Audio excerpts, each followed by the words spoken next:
Muito bem, vamos dar início então ao nosso encontro de estudos para o livro Evangelho segundo o Espiritismo desta noite.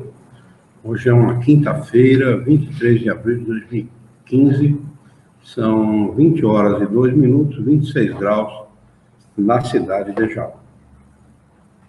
Nós estamos estudando o capítulo 3, Meu Reino Não É Deste Mundo, no item 13, Mundo de Expiações e de Provas.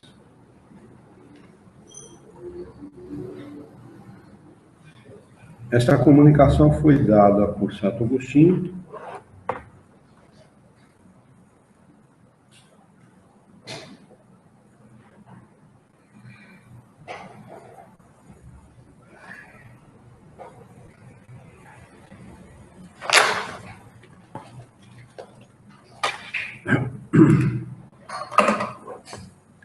na cidade de Paris, em 1862. Ele diz o seguinte: que vos direi que já não conheçais dos mundos de expiações? Porque basta considerar a terra que habitais, a superioridade da inteligência num grande número de seus habitantes indica que ela não é um mundo primitivo, destinado à encarnação de espíritos ainda mal saídos das mãos do Criador. Suas qualidades inatas são a prova de que já viveram e realizaram um certo progresso, mas também os numerosos vícios a que se inclinam são o indício de uma grande imperfeição moral.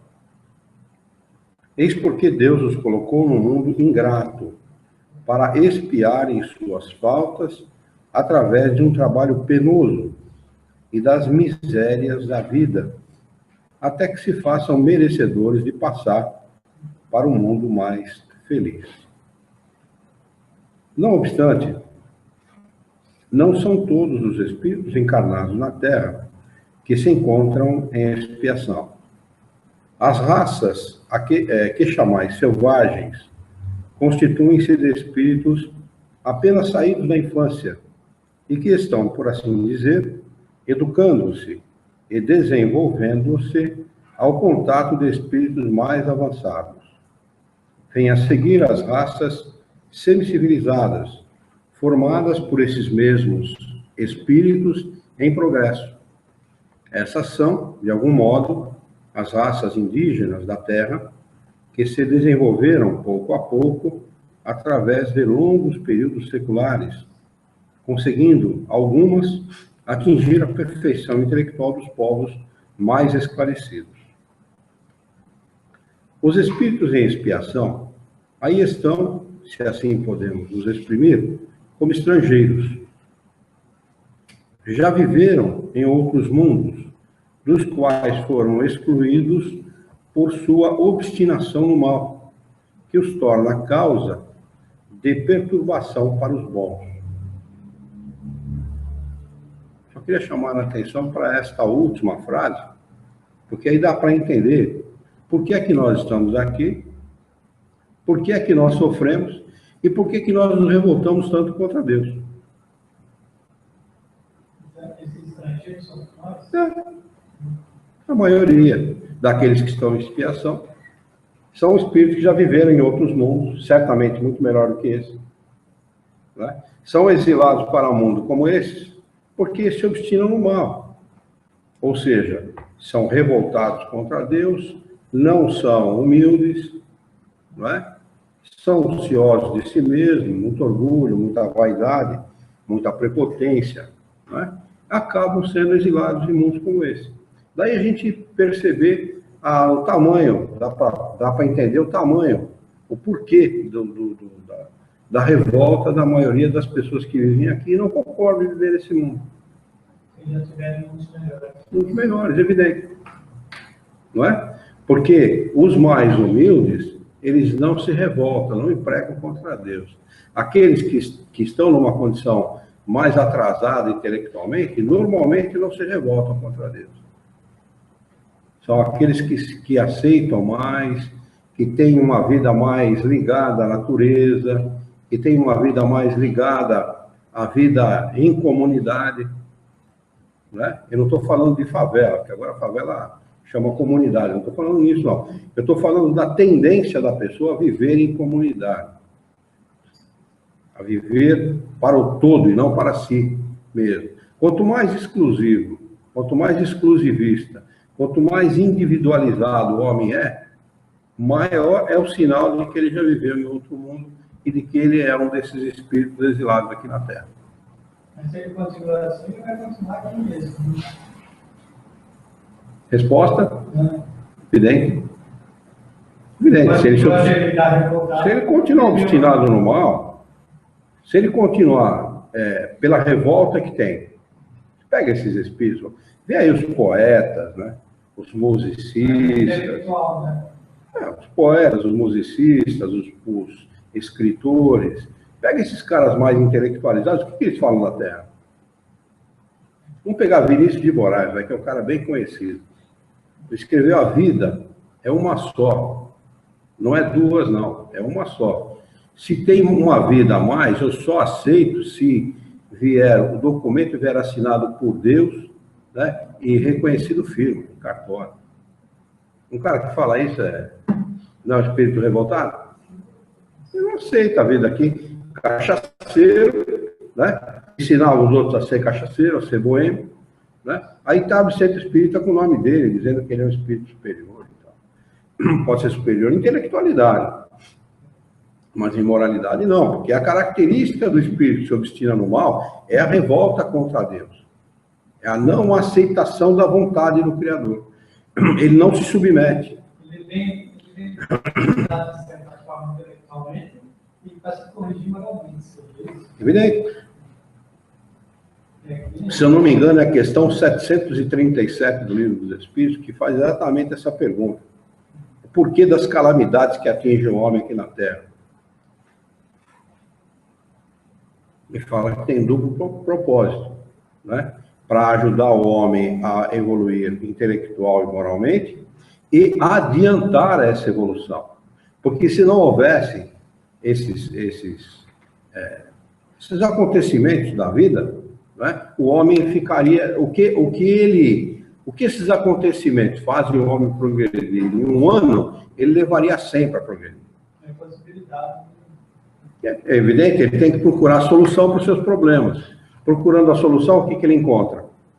Desenvolve a sua intelectualidade e desenvolve a sua moralidade. Porque toda vez que você busca a solução, na solução está contido o outro.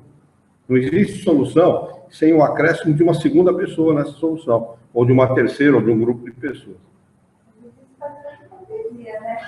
Porque, cai um avião, não sei de quantas pessoas, fica 2 semanas, 3, falando o tempo todo, né? Afunda um navio lá, 800 pessoas, porque é um mundo totalmente diferente. É pouquíssima pessoas, não se fala e não se faz nada. Porque uma notícia vai dar mais. Acontece o seguinte, eles lançam a notícia. Se essa notícia impacta e dá audiência, eles continuam em cima dela. Objetivo? Dinheiro. Mas se eles falassem mais a respeito desse navio, não tudo acabar, né? O povo não quer ouvir isso. O povo não está interessado nisso. O povo não está interessado. Olha, você lembra de um cara que tinha na televisão que não gostava de pobre? O microfone dele era de ouro, lembra? Pô, morreu uns 4, 5 anos atrás. Como é que era o nome dele? Você lembra? Eu tenho ódio de pobre, eu tenho nojo de pobre, eu não gosto de cheiro de... Isso mesmo, Patrese, esse cara mesmo. Né? Esse cara, ele fazia um gênero, né? Papel na televisão, e por causa do papel que ele fazia, ele chamava atenção e dava audiência. Não é isso? Mas ele falava do que muita gente gostaria de falar. Tem nojo de pobre, não gosta de pobre, só gosta de coisa boa, só gosta de luxo. Ele falava, como é que ele falava? É um luxo, não é assim que ele falava? É um luxo, isso é um luxo. O cara que falava essas coisas aí. Entendeu? Na realidade, esse sujeito é o retrato da humanidade materialista, da humanidade consumista. dessa humanidade que está voltada para a materialidade da vida. Médico que se forma ginecologista, como a Juliana contou, e tem nojo de fazer exame ginecológico. Quer dizer, está provado, está claro, está claríssimo, que ele se formou com um único objetivo: dinheiro. Ele não é do ramo. Eu costumo dizer que a pessoa não é do ramo. Essa é a expressão que eu uso para definir uma pessoa que age dessa maneira, né? O que dizer também de médicos que receitam 40, 50 aplicações desse produto do câncer, quimioterapia, quando a pessoa tem que tomar 20, 15, só para aumentar o faturamento do hospital e o próprio faturamento. Quer dizer, tudo isso, estamos falando da classe médica aqui, mas em qualquer classe você acha gente assim. Em qualquer lugar, em qualquer circunstância, você acha gente materialista, que ele não tem com o próximo, ele não está nem aí com o outro. Ele está revoltado com a vida. Ele está revoltado com Deus, ele está revoltado com os acontecimentos. Ele não aceita, pura e simplesmente, ele não aceita a vida como ela é. Ele chama Deus de sádico, de cruel. Pô, sujeito sádico, pô. Me joga no mundo, no meio de uma favela, eu nasço negro, cabelo pichain, sem oportunidade, né? Sem condição de viver, no meio da miséria, no meio da violência. Mas que Deus é esse que me coloca nesse lugar e coloca o outro lá, ó, riquinho, lá na mansão? É o contrário, está cheio de oportunidade. Evidente. Mas é por isso que o sujeito nasce desse jeito. É por isso que ele nasce nessa circunstância. Eu já citei aqui o caso de um negro aqui de Jaú, que fez um logotipo para mim, lembra desse caso? Estão lembrados? Esse sujeito, ele era revoltadíssimo com a vida. Ele não aceitava ser negro, ele não aceitava ser pobre.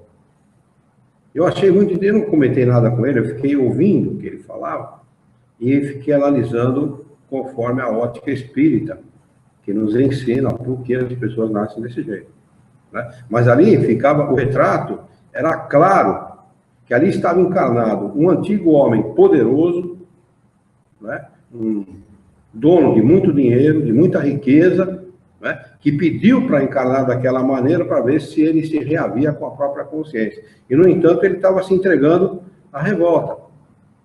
Por exemplo, suicídio no nosso planeta. São milhares de pessoas por dia que se suicidam. Por quê? Não aceitam. Orgulho. Porque o suicida, ele não é corajoso. Na realidade, ele é um covarde, no maior significado dessa palavra. Porque ele não quer a morte, ele quer resolver o seu problema pela via mais rápida e mais fácil. E quem é corajoso enfrenta o problema. Vai lá, enfrenta e resolve. Não é? Então, dá bem para a gente ter uma boa ideia, né, do que é o nosso planeta e por que o nosso planeta é assim. E nos empenharmos em sairmos daqui ou voltarmos para esse planeta numa condição melhor, não é? Com menos revolta, com menos tendências a vícios, né? Com menos orgulho, com menos prepotência, com menos vaidade, para ver se a gente consegue sair daqui para um planeta onde realmente a gente consiga ser feliz, ou voltar para o planeta de origem, que certamente nós viemos de um planeta melhor que esse. Se o sujeito encarna aqui e se revolta com essa vida, por que ele se revolta? Porque ele conhece coisa melhor. O sujeito sai de um carro bom, de luxo, e vai andar de charrete, ou a cavalo, ou a pé, descalço, ele tem que se revoltar mesmo. Não é? Eu conheço que tem dificuldades, são oportunidades. E é bonito, pra caramba, e é revoltado, pra caramba. Bem, caracteriza um espírito assim. A Juliana está pedindo para mim não citar nome. Para mim não citar nome, eu que citei o nome dela, porque ela contou a respeito de um conhecido dela lá, e ela pediu para mim não citar nome. Não, mas tá bom, de qualquer maneira eu não estou falando mentira, certo? É verdade, você contou, e está aqui de médico assim também, que a gente conhece, não é isso é novidade para ninguém, certo? E para mim, médico assim não serve para nada, devia ser faxineiro, porque como médico não vale nada, não é isso? Se a pessoa... Certamente, na próxima ele vai ganhar uma profissão desse tipo para ele aprender a ser um bom médico. Mas vamos lá. Eu vou ler de novo essa frase aqui, para a gente, através da nossa reflexão, a gente poder entender melhor. Os espíritos em expiação, aí estão, se assim podemos nos exprimir, como estrangeiros. Não existe espírito estrangeiro. Por isso que ele usa essa expressão, se assim podemos nos exprimir. O espírito ele não é da Terra, ele não é de Júpiter, não é de Marte, não é de Vênus. Na realidade, o que ele está dizendo, ele está como estrangeiro pelo seguinte, ele é originalmente de outro lugar, que certamente é melhor que esse. Ele só está aqui por uma razão muito simples, ele não merece estar lá. Só por isso. Já viveram em outros mundos. Ele está fazendo uma afirmação, ele não está fazendo aqui uma hipótese, ele não está fazendo aqui uma reflexão a respeito. Ele está fazendo uma afirmação. Já viveram em outros mundos, dos quais foram excluídos por obstinação do mal. O que vocês acham que deve acontecer com esses espíritos obstinados do mal que vivem na Terra?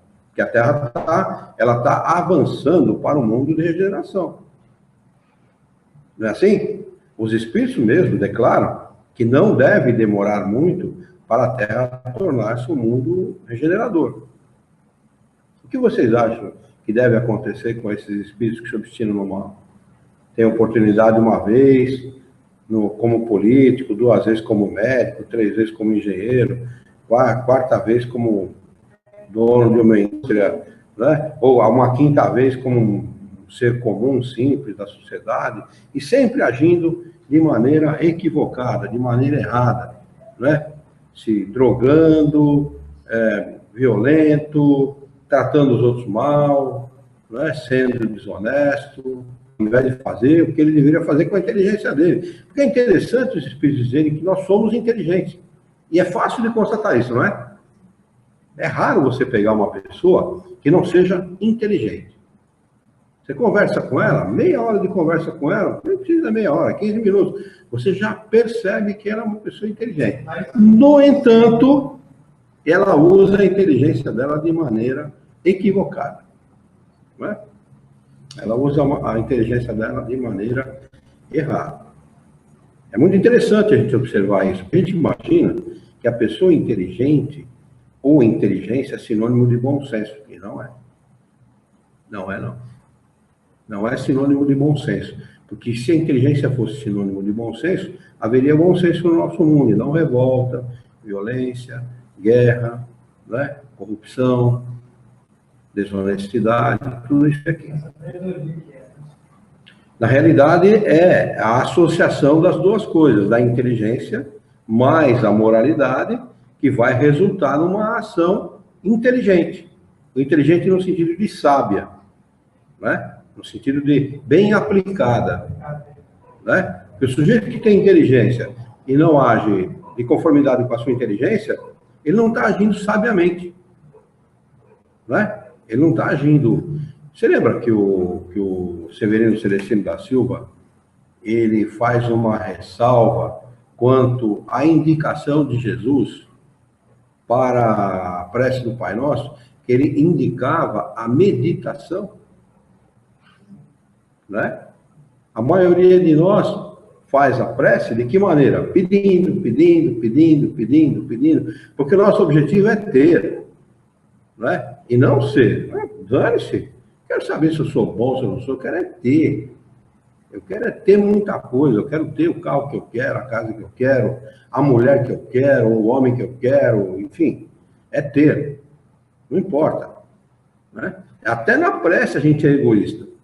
Até na hora de fazer a prece, de tentar nos ligar a Deus, nós somos egoístas, né? O que é uma maneira super equivocada de nos ligarmos a Deus, né? Realmente o homem não precisa e não deve pedir nada para ele. Absolutamente. Então, para que fazer prece? Prece nós devemos fazer para qualificar bem os fluidos e ajudar aqueles que precisam. Nós sempre encontraremos gente abaixo de nós, que estão precisando de nós, e acima de nós, com as quais nós podemos nos beneficiar. Por isso que nós nunca devemos nos comparar com ninguém. Ah, eu sou melhor que fulano, eu sou pior que ciclano. Não. Não existe ninguém melhor ou pior. Existe gente que tem mais ou menos conhecimento, apenas isso. Ah, o cara que está preso no CR aqui em Jaú, ele é pior que nós? Absolutamente. Momentaneamente, ele está equivocado. Mas numa futura encarnação, ele poderá estar muito melhor do que nós. Então, nosso julgamento ele é sempre prematuro, equivocado e extemporâneo, porque a gente faz o julgamento de conformidade com o nosso ponto de vista daquele momento, naquela hora, enquanto que a vida ela não acaba com a morte do corpo físico, né? Aliás, o americano ele tem uma expressão muito mais apropriada do que nós para uma pessoa que morreu. Já repararam? A gente assiste muito filme americano, né? De língua inglesa, especialmente a dos Estados Unidos. E o americano, quando se refere a alguém que morreu, ele diz assim, ele se foi. He's going. Já repararam? Repare nos filmes, você vê. Ele não fala, ele morreu. Normalmente. He's died. Né? Ele morreu. Ele fala, ele se foi, ou ela se foi. E nós falamos, ele morreu. Normalmente, nos referimos assim. Né? Então, a morte não existe. Na realidade, a pessoa se vai. Né? O que morre é apenas o corpo. Eu acho muito interessante quando eu assisto filme nos Estados Unidos, ou mesmo na Inglaterra, eles usam a mesma expressão. Ele se foi. Né? Isso significa que eles têm uma ideia muito mais apropriada a respeito da morte do que a gente, a cultura deles. Né? Porque o brasileiro, embora seja espiritualizado, né? Ou tem uma tendência à espiritualidade, às coisas espirituais, ele fala muito na morte. Ele morreu, ela morreu. Né? Finado fulano. Refere-se assim à pessoa que morreu. Finado é aquele que fina, que tem fim, que se acaba. Olha a ideia equivocada que nós fazemos das coisas, ou que nós adotamos como expressão equivocada a respeito da morte. Vamos lá. O mais correto é falar desencarnou. Desencarnou é o mais correto, porque aí dá a ideia completa, não é? O espírito, o fenômeno biológico da morte, ele existe. Isso é inegável. Mas é um fenômeno biológico, vida material, né? Desencarnar é separar o espírito da matéria grosseira, né? Esse é o termo mais correto mesmo. Nem sempre a gente pode usar, viu? Até porque para não chocar as outras pessoas. Eu uso essa expressão quando eu sei que a pessoa tem uma ideia simpatizante da reencarnação ou tem uma ideia aproximada da reencarnação. Porque senão você acaba chocando a pessoa pode não entender muito bem, e você acaba arrumando aí uma briga gratuita. Estamos usando normal. Eu e ele estamos usando sim, normal, com todas as pessoas. Então, mas é aconselhável não ferir a consciência dos outros. Se quiser perguntar, pode perguntar, e a gente responde. Eu procuro medir, sabe? É que de repente não achou Você que a pessoa você tá lidando com uma pessoa evangélica, fundamentalista. Como é que você vai falar desencarnou para ela? Na casa da mãe dele, a gente usa normal. Tá bom. Até você pode até usar, as pessoas podem, até por uma questão de educação, respeitar. Mas se você pega um fundamentalista mesmo, ele vai questionar. Com certeza. Eu deixei de receber 2 evangélicos, nós estávamos na chácara num sábado, eu estava cortando a grama, limpando o quintal, não lembro bem. O sujeito bateu no meu portão, no portão de carro, desses automáticos, sabe, que levanta automático também. Bateu no meu portão, 2 rapazes, uns 20 anos, 19, 20 anos cada um. Bateu, eu estava lá limpando, de longe eu falei, olha, não adianta você me falar a sua religião para mim, porque eu tenho a minha religião. Então, eu aconselho você a não perder tempo comigo. Lá no vizinho aí, né? Eu falei, que religião você é? Eu sou espírita. Pô, não é que o cara começou a discutir comigo? Começou a discutir, mas discutir sério, discutir de maneira séria mesmo. Olha aqui, só porque eu falei que era espírita. Você quer ver como existe retaliação? Lá em casa, todos os livros do Clube do Livro vêm na minha casa. Porque a gente pede para as editoras entregarem lá em casa, porque aqui se vier entregar, não tem quem recebe. Tem carteiro que joga o livro espírita num escritório, num antigo escritório meu, de propósito. Ele sabe que tem que entregar na casa, ele joga lá. Tem livro que chegou a ficar mais de mês lá jogado. O sujeito deve ser evangélico, vê lá, livraria espírita ou editor espírita, alguma coisa assim, e de raiva ele faz aqui. Desse jeito. Mas a pizza mesmo que eu fui vender, eu não ofereci para uma tia minha, uma vez ela foi bem agressiva, então eu cortei esse assunto com ela. E a outra menina que comprou, falou, vou lá na Bela buscar as pizzas. Por que ela não me ofereceu? Aí ela falou, é lá da onde ela vai do centro, mas qual que é a cabeça dela? Que fizesse aqui a pizza ou que tivesse alguma coisa diferente. E ela não pode, ela não liga a ideia dela nada disso. Eu não ofereci, entendeu? E ela se sentiu por causa disso. Mas é um direito que ela tem. Mas olha, as pessoas têm uma ideia tão atrasada a respeito da doutrina espírita. A culpa dos próprios espíritas, viu? A culpa dos próprios espíritas, eu não vejo de outra maneira, sabe? É culpa dos espíritas. Os espíritas são maldosos ao lidarem com a doutrina espírita. Essa que é a verdade, essa que é a realidade. São maldosos, sabe? Porque tratam a doutrina espírita como religião. Esse é o grande problema da doutrina espírita. O movimento espírita é um movimento atrasado, burro, sabe? Então, tudo que você quiser nominar, eu assino embaixo, porque realmente, lamentavelmente, é assim. Esse sujeito vem aí, de um conhecimento extraordinário, fabuloso. A gente não foi no sábado no evento, porque a Juliana, minha filha, estava aqui. Eu gostaria muito de ter ido, apesar que vou postar, viu, o trabalho dele no site. O site deles lá vai ser postado. Eu até estou para entrar para baixar o vídeo, porque eu quero assistir. De um conhecimento extraordinário. Uma senhora chegou perto de mim, uma senhora do Verdade e Luz, falou assim, que beleza, Luiz Herrera, você no meio de nós. Olha Mas conta a nossa história, a mulher tem uns 200 anos. Ela tem, uma pessoa que tem idade, então eu relevo. Vai morrer mais de 100 Eu relevo, mas eu fico chateado com a maneira pela qual os espíritas tratam a doutrina espírita.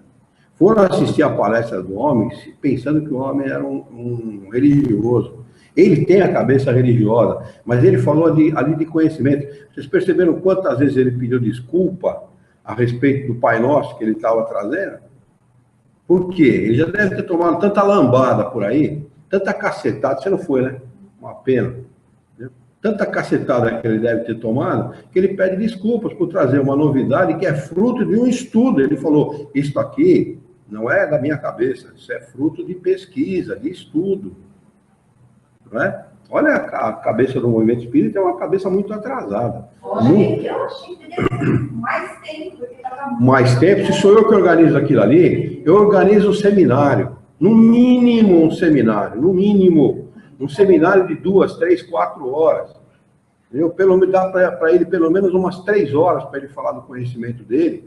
Escolha um tema bom, fale, e depois abra 1 hora para perguntas e respostas. Entendeu? Porque aquele homem tem muito conhecimento, mas muito conhecimento mesmo. Então, o espírita trata o espiritismo de uma maneira tacanha, de uma maneira equivocada, de uma maneira errada.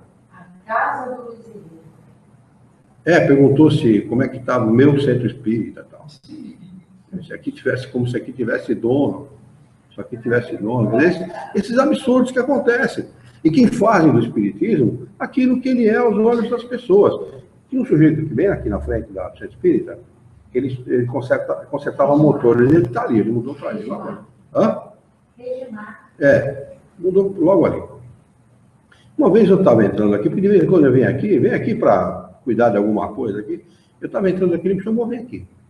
Ele falou, eu sou ex-seminarista, viu? Como se isso, para mim, não significa nada, mas ele falou, eu sou ex-seminarista e tal, e eu queria saber o que vocês fazem aí dentro. Falei, por quê? Porque tem uma mulher que mora perto de casa, mudou há pouco tempo perto de casa, e ela se diz espírita. E volta e meia a gente encontra no portão da gente os bonequinhos tudo espetado. Falei, eu comecei a imaginar, eu falei, eu acho que esse cara pensa que a gente vem aqui fabricar bonequinho para ficar espetando. Só pode ser isso, porque eu falei para ele, amigo, você já ouviu grito, bagunça, alguma coisa aí dentro? Você viu como a gente como a gente age? É isso, espiritismo. A gente vê. Você viu o nome da casa? Já leu o nome da casa lá? Já. Então é aquilo que a gente faz, a gente vem aqui estudar. Mas olha a ideia que as pessoas têm de doutrina espírita. A sua tia, sua parenta, não está errada. Porque ela foi ensinada a ver a doutrina espírita da maneira que ela foi ensinada. Daí para culpar, então, deixo. E ela perdeu com a menina, essa dor dela, ela não consegue entender isso. Ela fala, morreu, acabou, ninguém tem na minha cabeça que continua. Senão eu não tinha que ter passado pelo que eu passei. Quer dizer, se aceitasse, era uma pessoa que a gente se beneficiaria muito do conhecimento para curar essa dor, essa angústia que ela tem, mas não. Vê a experiência dela, né? A Juliana escreveu assim, a AGE virou fábrica de voodoo e deu risada. Mas é isso que as pessoas pensam, né? Então nós estamos num mundinho como esse aqui, que os espíritos agem da maneira que agem, pelas razões que são próprias, né? Próprias de cada um. Eu citei aqui segunda-feira Albert Einstein, ele tem razão. O universo é do tamanho da inteligência de cada um. Tem gente que o universo não tem mais do que 1,5 centímetro, 2 de diâmetro. Né? Tem outros que têm um entendimento, uma compreensão de conjunto que é do tamanho do universo, né? Exatamente pela razão de que a inteligência é desenvolvida e as pessoas usam bem a sua inteligência. Vamos lá. Foram relegados por algum tempo entre espíritos mais atrasados, tendo por missão fazê-los avançar. Tá vendo? Aquilo que você falou, Orlando, é real, é verdade isso. Porque a inteligência, ela quer queira, quer não, ela traz conhecimento. Ela traz novos conhecimentos. É isso que faz também os outros mais atrasados avançarem. Porque traz uma inteligência desenvolvida e os germes dos conhecimentos adquiridos. É por isso que os espíritos punidos se encontram entre as raças mais inteligentes. Olha que legal. Então, você pega aí, a gente pode entender por isso o seguinte, as grandes potências, não é isso? Cita-se aí Estados Unidos, França, Inglaterra, Alemanha, as grandes potências estão apinhadas, lotadas desses espíritos. Eles são muito adiantados em pesquisa, muito adiantados em tecnologia, por essa razão. Né? E eles sabem que isso é bom. Eles sabem que isso traz muita coisa boa para o ser humano. Eles sabem disso. Vocês já repararam que muitos alemães, especialmente, eu vejo muito o povo alemão fazer isso. Eles se empenham, às vezes sai um grupo da Alemanha e vem no Brasil e adotam uma obra. Já viram isso? Existe muito disso. Eles vêm no Brasil e adotam uma obra. Por exemplo, uma escola, sei lá, uma obra qualquer, que eles entendem que é boa, eles vêm e dão todo o apoio financeiro, todo o apoio que eles podem. Eles levantam aquilo lá em cima. Mas do na ponto de época vista. da Copa não foi a Alemanha mesmo que fez lá a parte de treinamento deles, deixou ambulância, visitou alguém, Aí, ó. um monte de coisa. Eu não lembrava desse detalhe, é um dos detalhes. Vem, faz. Os alemães parecem mais intelectualmente. E por quê? Essa é a pergunta. Por quê? Reflitam. Uma coisa a ver com a guerra? Tudo a ver com a guerra. Mais sensibilizados. Tudo a ver com a guerra. Você se sente culpado e não sente. Não é sentimento de culpa, não. É assim, olha, eles levaram cerca de 40, quase 45 anos para reconstruírem o país. Para reconstruírem o país. Quase 45 anos. A guerra acabou em 45, eles acabaram de reconstruir a Alemanha em 80, 80 e pouco. Quando caiu o muro de Berlim, pior ainda, sobrou a Berlim Oriental para ser reconstruída. Porque estava um desastre, né? Sob todos os pontos de vista. Muito bem. Eles foram destruídos pela guerra. Moral, financeira e psicologicamente. Isso traz para o povo, né, nesse acontecimento, traz uma herança muito forte no sentido moral da coisa, no sentido social da coisa. Eles sabem da dor, da fome, da dor, da ausência de um familiar, da dor, da ausência da família. Vai lá no fundo do poço. Esse povo foi lá no fundo. Hã? Japonês não, nem tanto. A Alemanha, ela foi escorraçada. Porque a coisa começou lá. Ela é que fez as alianças. Com a Itália primeiro, é isso? Depois, com a União Soviética, não chegou a fazer, mas ele teve muito contato com a União Soviética no sentido de você não me ataca, eu não te ataco. Né? Ele foi levando o Stalin em banho-maria, né? Até quase meados da guerra, até quase a metade da guerra. Né? Depois ele atacou a União Soviética. Cometeu o maior equívoco da vida dele, porque foi lá que Napoleão perdeu a guerra, né? Foi exatamente pelas mesmas razões, por causa do inverno, e fez aliança com o Japão. Fez o Japão atacar, né? Provocou o ataque do Japão contra os Estados Unidos. Né? Mas a coisa nasceu na Alemanha, porque eles não admitiam ter perdido a Primeira Grande Guerra. Eles eram uma superpotência bélica na Primeira Grande Guerra e eram uma superpotência bélica na Segunda Grande Guerra. E essas duas guerras trouxeram para o homem, em 50 anos, aquilo que o homem não tinha nem imaginado em 2 séculos. Em 3 séculos, em 2000 anos. Nem imaginava ter, em termos de comunicação, locomoção, tática de locomoção, de deslocamento de tropa, enfim, tudo aquilo que se refere à logística da guerra, tudo aquilo que se refere à logística da guerra, foi conseguido pelo homem durante a Segunda Grande Guerra. A Segunda Grande Guerra é que criou o imperialista chamado Estados Unidos da América do Norte, que é outro também que, se não se cuidar, vai acontecer a mesma coisa que aconteceu com a Alemanha, né? Vai acontecer a mesma coisa, porque eles já sofrem atos de terrorismo por que razão? Exatamente pelas mesmas razões que fez a Alemanha, por causa da própria violência com que age com os outros países. Não são bonzinhos, não. Vão lá, destroem, matam, enfim, faz o que tem que fazer. Esse é o nosso mundo, gente. Esse é o nosso mundo. Pela afirmação do Espírito aqui, dá para entender exatamente por que razão, nesses países que eu citei, estão as maiores inteligências. Os grandes centros de pesquisa do mundo, né? As grandes escolas, as melhores escolas, etc. Porque os espíritos mais inteligentes estão em meio a essas pessoas. Entre as raças mais inteligentes, pois são estas as que sofrem mais amargamente as misérias da vida, por possuírem maior sensibilidade e serem mais atingidas pelos atritos do que as raças primitivas, cujo senso moral é mais obtuso. A Terra nos oferece, pois, um dos tipos de mundo, hein?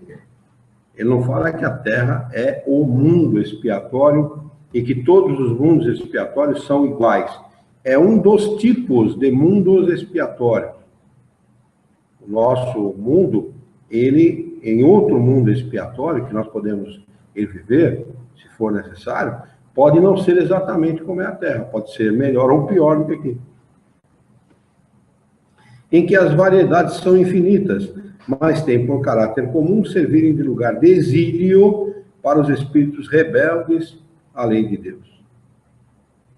Nesses mundos, os espíritos exilados têm de lutar ao mesmo tempo contra a perversidade dos homens e a inclemência da natureza, trabalho duplamente penoso que desenvolve a uma só vez as qualidades do coração e as da inteligência.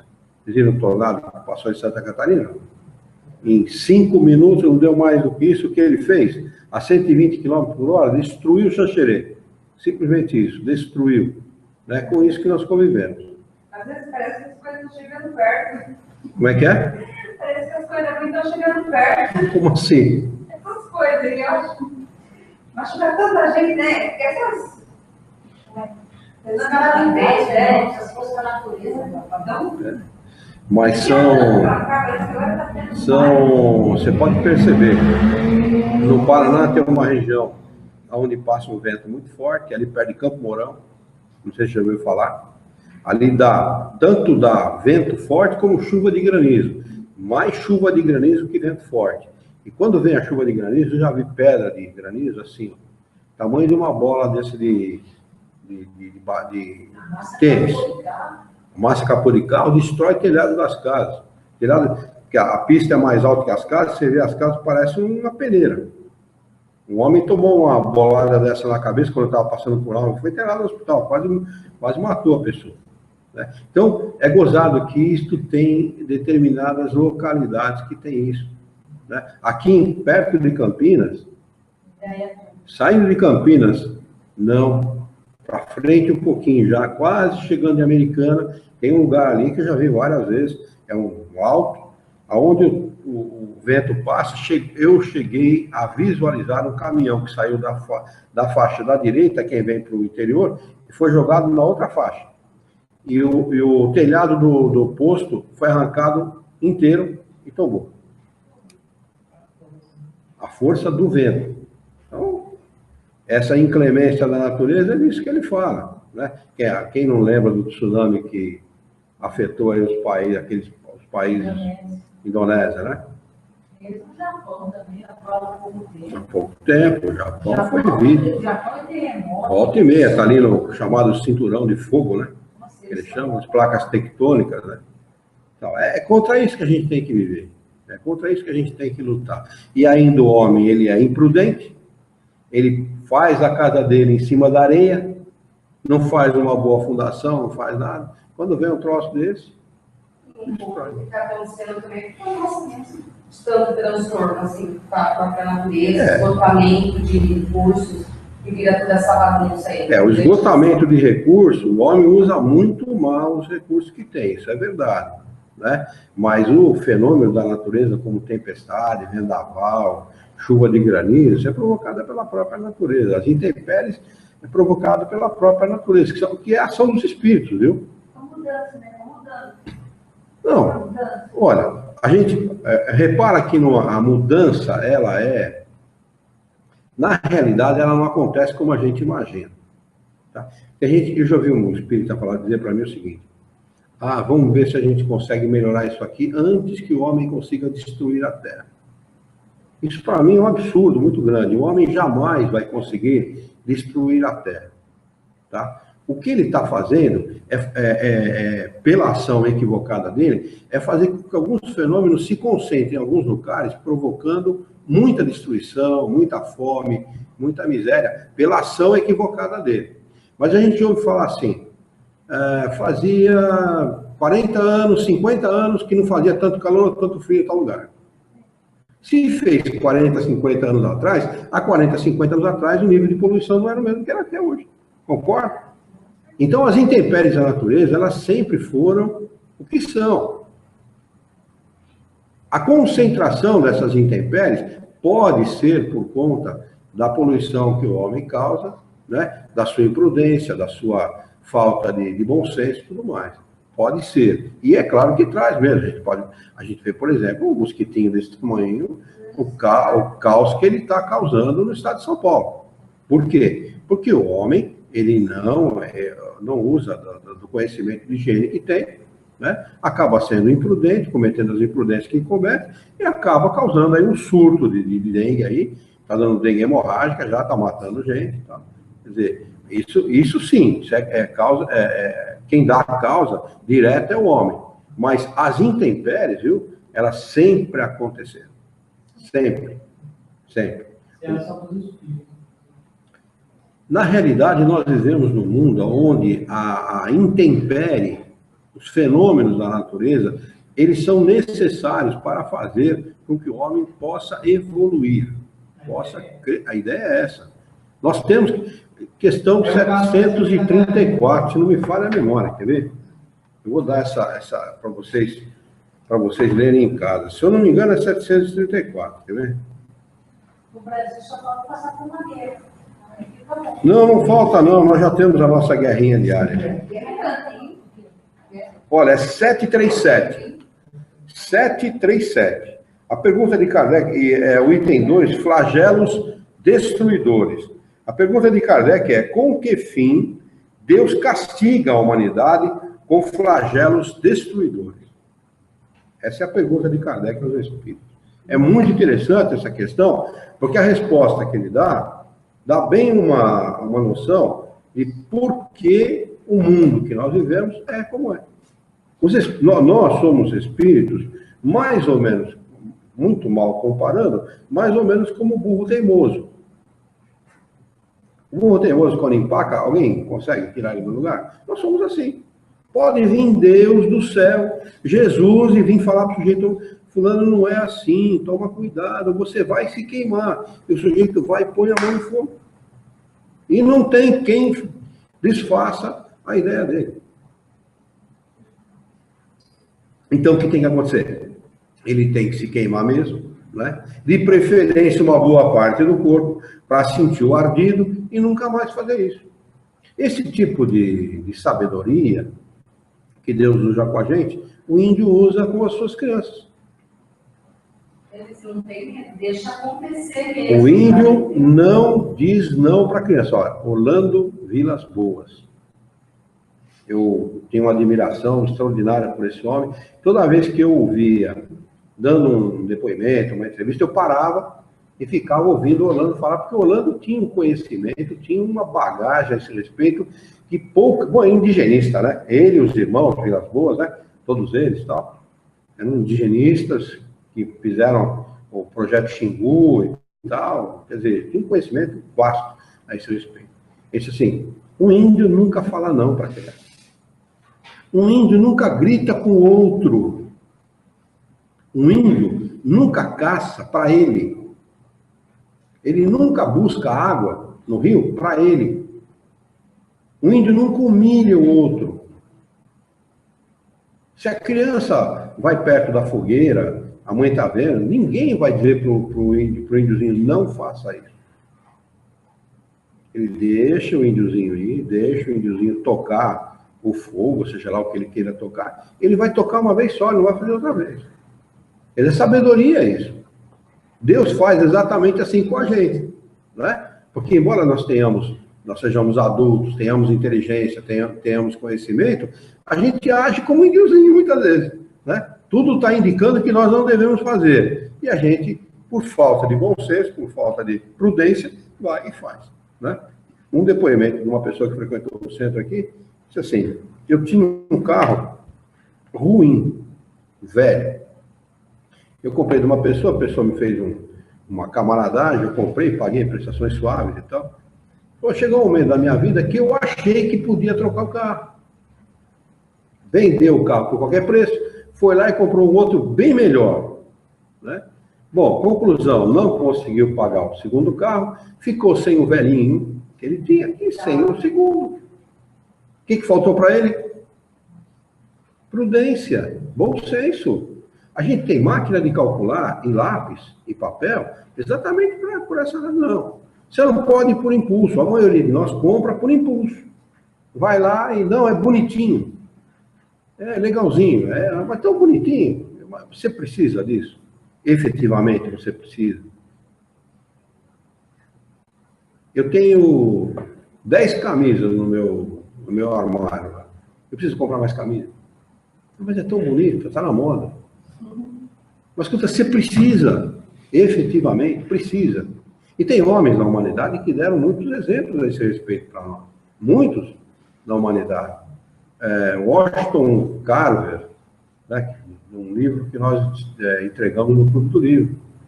Ele teve um terno só a vida inteira. Um terno só. Ah, pô, mas o cara era mesquinho? Não, absolutamente. Ele falava, bom, eu não preciso de mais um terno, porque ele trabalhava com roupas comuns no dia a dia dele. Para vocês terem uma ideia da capacidade desse homem, ele achou, se eu não me engano, ele encontrou mais de 1.500 utilidades para o milho. Desculpa, para o amendoim. Para o amendoim. Olha a capacidade desse homem.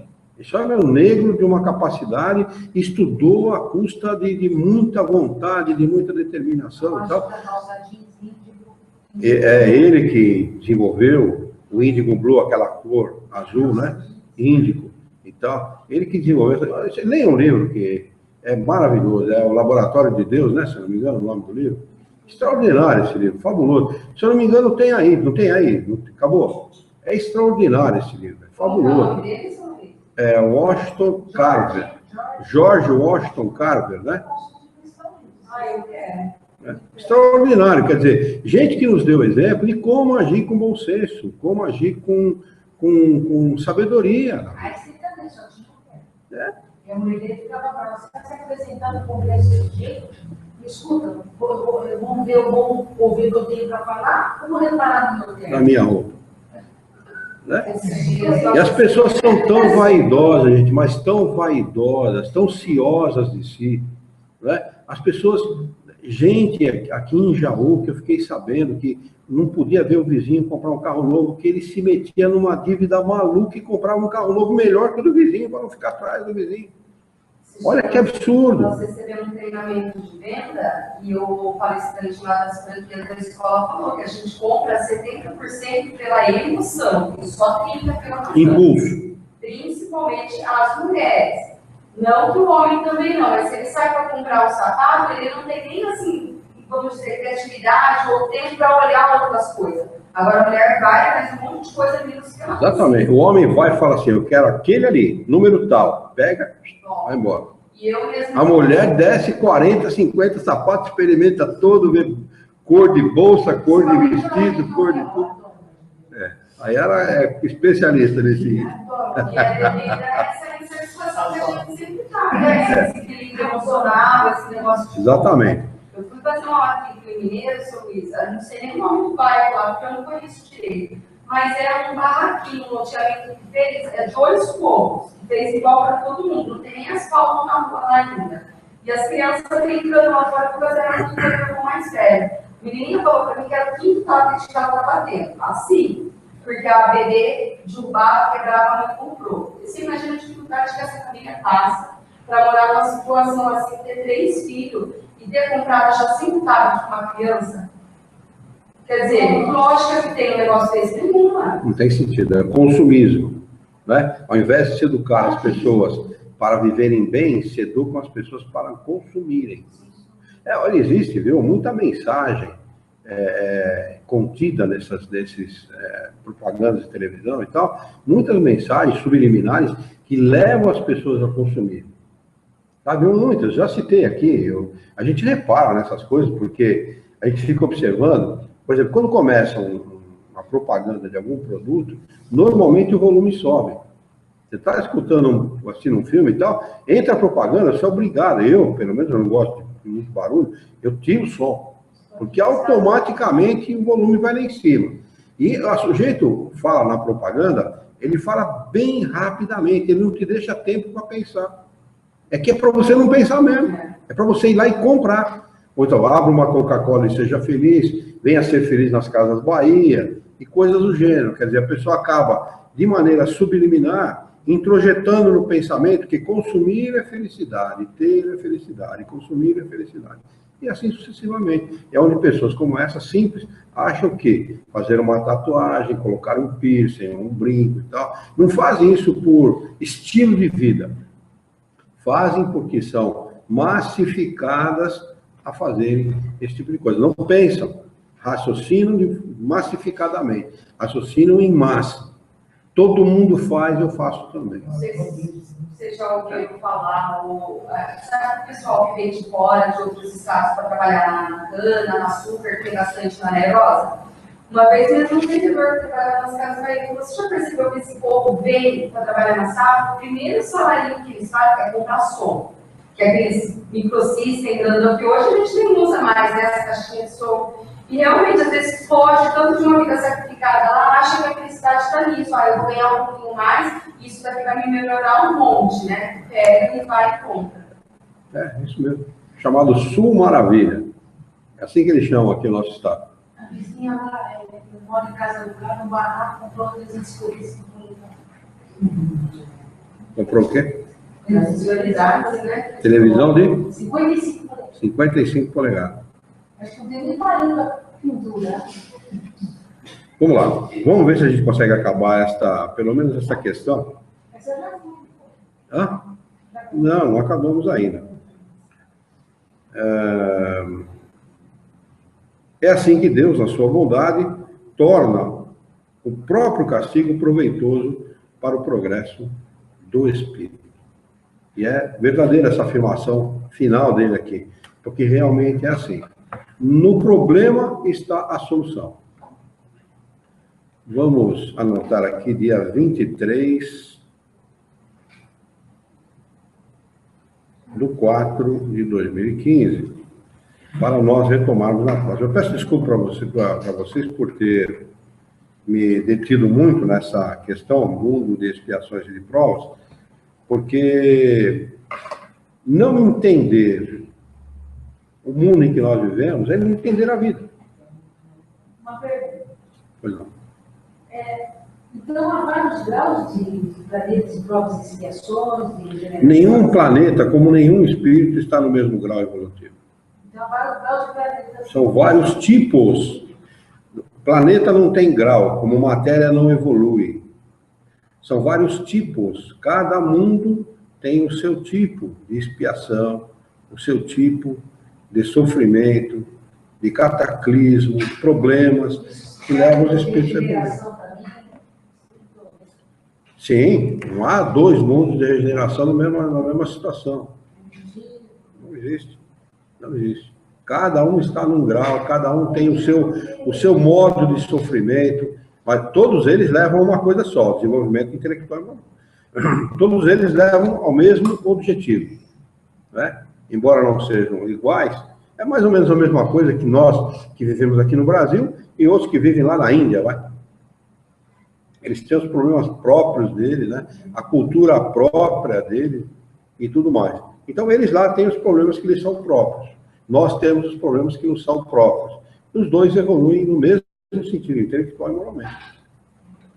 E, aliás, eu não tenho a menor dúvida de que o próprio espírito que encarna no nosso mundo acaba encarnando, no nosso Brasil, acaba encarnando em outros mundos para aprender outras culturas, para desenvolver o conhecimento, né? Desenvolver outra maneira de pensar, outra maneira de agir, de sentir, de perceber a vida. Eu estou vivendo no monastério daqueles lá do Tibete, por exemplo, né? Aprender a meditar, não é? Deve ser uma coisa extremamente interessante e útil para o espírito, né? Porque, excetuando aí aqueles monges, né, que saíram pela rua brigando um com o outro, lembra que acabaram brigando, formando uma encrenca danada. Mas você pega o Dalai Lama, por exemplo, né, é um cara de uma... Você percebe que ele é de um equilíbrio, ele tem, né, pelo menos aparentemente, vem de uma cultura diferente, cultura, ideias diferentes, a maneira de ver a vida de forma diferente, né? Como? Eles esperam. Eles esperam, é legal, é bacana. Tem gente que tem um pouco mais de dinheiro, sai daqui para ir conhecer essas culturas. Tem um cara que falava muito no SBT, um cara magrinho, ele está fazendo um programa agora num canal pago, eu não lembro qual, viu? Não sei se é o Globosat, mas ele fazia um programa junto com o Ratinho. E ele vivia na Índia, atrás desses faquires, desse pessoal que tem são muito místicos, né? Muito... Ele atrás desses caras conhecer essas culturas, os grandes festivais, né? Porque na Índia tem, né? Tem festival que dura um mês inteiro, 2 meses, né? Que grupo de pessoas que se pintam de maneira estranha, né? Tem um cabelo estranho, tem um jeito de viver estranho, cara. E na mesma Índia que crianças casam, né, com velhos, Você vê a cultura... Uma cultura milenar, né? De uma religião reencarnacionista, né? E que tem aquela questão das castas lá, que é um absurdo, né? Aceitar aquilo é um absurdo. Achar que tem gente que não merece nem ser tocada. Não pode respirar ao mesmo ar que a outra. A sombra, não pode postar na sombra da pessoa. Como é que pode, né? Como é que pode aceitar? Hã? Eu aqui no Brasil estou no paraíso. Nós estamos, viu? De certa forma, nós estamos. Mas eu vejo aí por fora, eu acho que estou no paraíso. Nós estamos sim. Ou então aquelas que são obrigadas a usar a burca, né? O que é um absurdo, né? O que é um absurdo. A mulher não tem direito nenhum, não pode estudar, não pode... Ainda morre lapidada. É assim, mundo de expiações e de provas. Vamos fazer a nossa prece?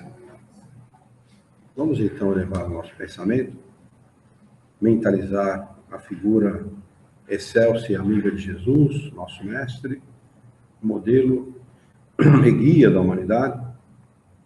Juntos com Jesus, vamos nos dirigir ao Criador, ao Senhor da vida, fonte inesgotável de paz, de amor, de bondade, de misericórdia e justiça, para agradecê-lo muito pela oportunidade de estarmos aqui reunidos em seu nome para discutirmos as questões propostas nesta noite.